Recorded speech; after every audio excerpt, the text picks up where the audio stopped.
The combination of Carousel plus Power BI allows you to share your awesome stats and reports with your team. Let's take a look at what you will need to get started. Assuming that you already have registered Carousel as an application and created a service principal and Azure AD, you'll need the following info: tenant and client ID and the client secret. Let's jump into Carousel and begin adding this information. Begin by clicking the Configure button.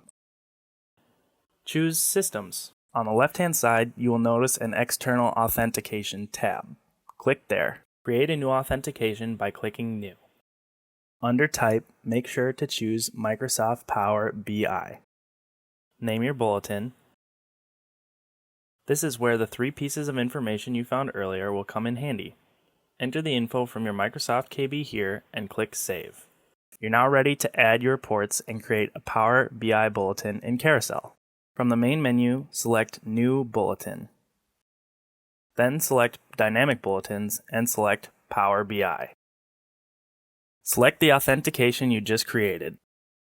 The Workspace and Report drop-down menus will contain all of the workspaces and reports that you have given Carousel access to using your service principal. If those menus are empty, you will need to grant access in Azure AD and try again. Once everything is adjusted correctly and you have scheduled your bulletin, click Publish.